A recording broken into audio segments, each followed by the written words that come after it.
Assalamualaikum warahmatullahi wabarakatuh. Oke, pada video kali ini kita akan membahas tentang array pada bahasa C. Nah, array pada bahasa C ini ada dua. Yang pertama itu array satu dimensi dan array dua dimensi. Nah, yang pertama akan kita bahas pada video kali ini itu array satu dimensi, agar durasinya tidak kepanjangan, agar teman-teman semua nggak bosan untuk menonton videonya. Oke, di sini ada 4 contoh program array satu dimensi yang berbeda-beda bentuknya. Nah, yang pertama ini adalah array satu dimensi yang dimana isinya itu tidak kita deklarasikan atau tidak kita isi. Nah, untuk yang program kedua ini, untuk arraynya ini sudah kita inisiasi, jadi sudah ada nilai pada arraynya tersebut. Nah, untuk program yang ketiga ini sudah ada isinya, sudah kita inisiasi, namun untuk menampilkan atau mencetak programnya ketika program dijalankan itu menggunakan sistem perulangan atau for. Nah, kemudian program yang terakhir di sini menggunakan input data, kemudian nanti akan berjalan dengan semestinya sesuai codingan ini. Oke, langsung aja ke contoh program yang pertama. Di sini seperti biasa menggunakan library include kemudian main. Nah, intinya yang kita bahas itu adalah arraynya. Nah, arraynya di sini kita menggunakan tipe data integer, kemudian menggunakan variabel a. Nah, 5 ini adalah indeks arraynya, maksimal arraynya itu ada berapa.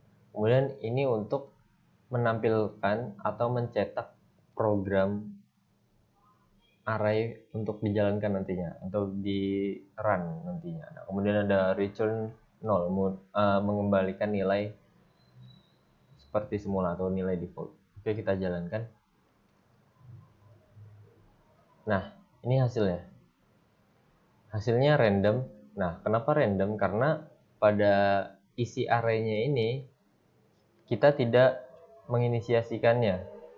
Ini bisa random karena tergantung compilernya, tergantung sistem dan hardware yang teman-teman gunakan. Nah, di sini ini kan nyoba compile menggunakan 32 bit. Kita coba menggunakan 64 bit. Hasilnya seperti apa? Kita jalankan F11. Hasilnya 0. Ya, itu setiap compiler pasti beda. Setiap sistem ataupun hardware pasti beda outputnya. Itu untuk program yang pertama. Oke, untuk program kedua, di sini ada array juga sama, namun bedanya di sini sudah diinisiasikan isi arraynya ada 2, 11, 12, 13 dan 22. Nah, di sini sama mendeklarasikan tipe datanya apa, kemudian menggunakan variabelnya apa, maksimal arraynya itu berapa. Nah, untuk array itu kan dimulai dari 0, selalu dimulai dari 0. Dari 0 sampai sekian. Nah, untuk inisiasi program ini ada 2, 11, 12, 13, 22. Nah, yang pada angka 2 ini dia menempati indeks 0. Jadi indeks 0, 1, kemudian indeks 2 dan seterusnya. Nah, kemudian ini untuk menampilkan arraynya. Printf, kemudian %i, karena menggunakan tipe data integer, maka untuk menampilkannya kita menggunakan %i. Nah, di sini kita panggil nih variabel arraynya a. Nah, ini kenapa 0? Karena yang ingin kita cetak itu adalah angka 0. Maksudnya angka 2 pada indeks ke-0, seperti itu. Nah, begitu juga untuk line yang kelima ini, printf, kemudian %i. Kita panggil variabel array a-nya, kemudian kita ingin mencetak indeks ketiga. Nah, indeks ketiga itu berapa sih? Nah, kan kalau angka 2 itu indeks ke 0. Nah, tinggal kita hitung aja 0, 1, 2, 3. Nah, jadi indeks ketiga itu adalah angka 13, seperti itu. Oke, langsung aja kita jalankan F11. Nah, ini hasilnya teman-teman, 2 dan 13. Kenapa 2 dan 13? Karena indeks yang kita panggil itu adalah indeks array ke-0 dan indeks array ke-3. Oke, misal teman-teman mau mencetak angka 11. Berarti indeks yang ini kita ganti angka 1. Kemudian kita jalankan. Seperti ini, 11 dan 13 untuk outputnya. Oke, untuk program yang ketiga, di sini sama awalnya, include dan main. Nah, sini kita juga deklarasikan tipe datanya.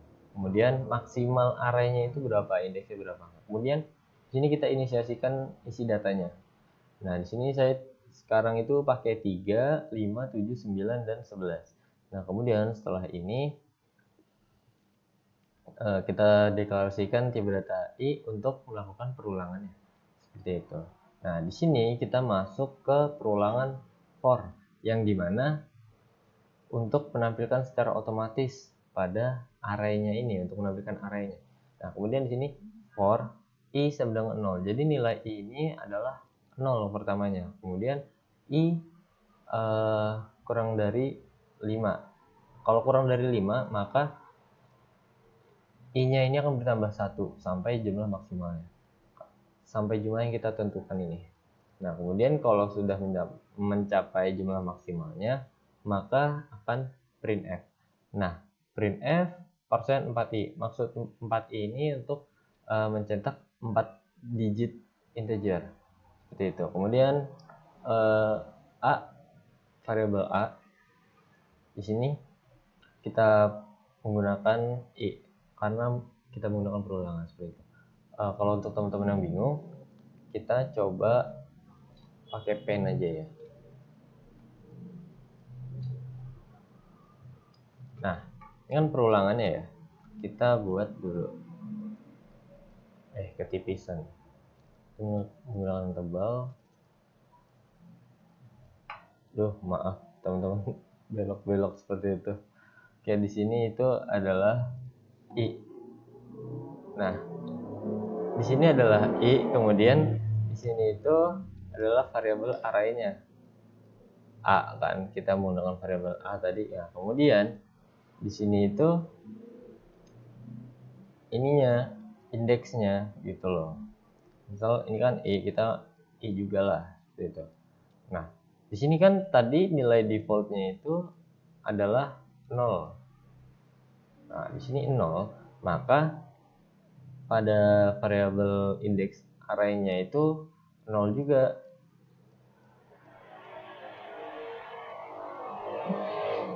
Ini, begitu. Nah, kalau 0 itu berarti akan mencetak angka 3 karena ini indeks ke 0. Jadi hasilnya 3. Nah, kemudian kan yang diminta itu kurang dari 5. Jadi ini ada i++ dong, berarti i-nya itu akan bertambah 1.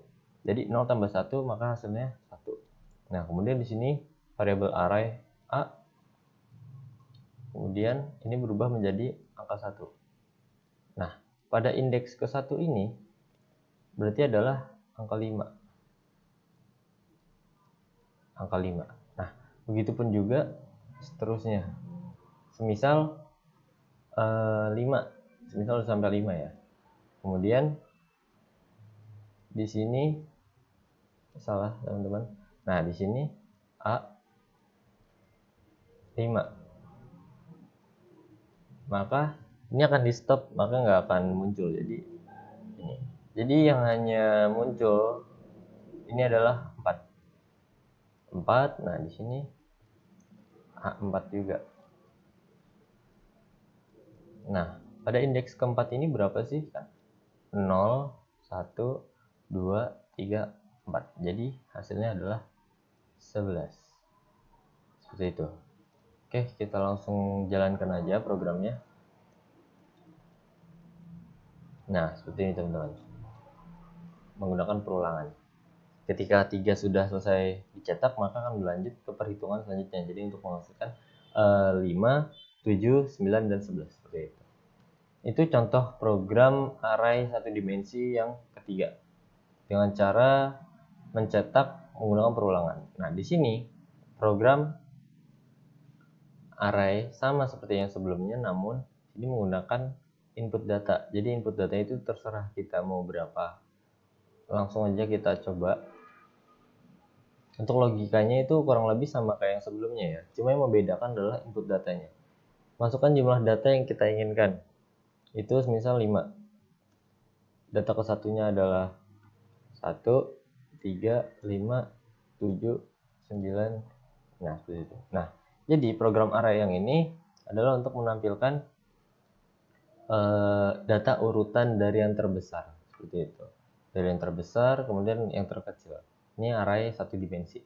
Oke, cukup sekian untuk video pembelajaran array satu dimensi. Nah, untuk array dua dimensinya dilanjutkan di video berikutnya agar nggak bosan nontonnya. Oke, terima kasih. Selamat berproses dan jangan lupa bahagia. Assalamualaikum warahmatullahi wabarakatuh.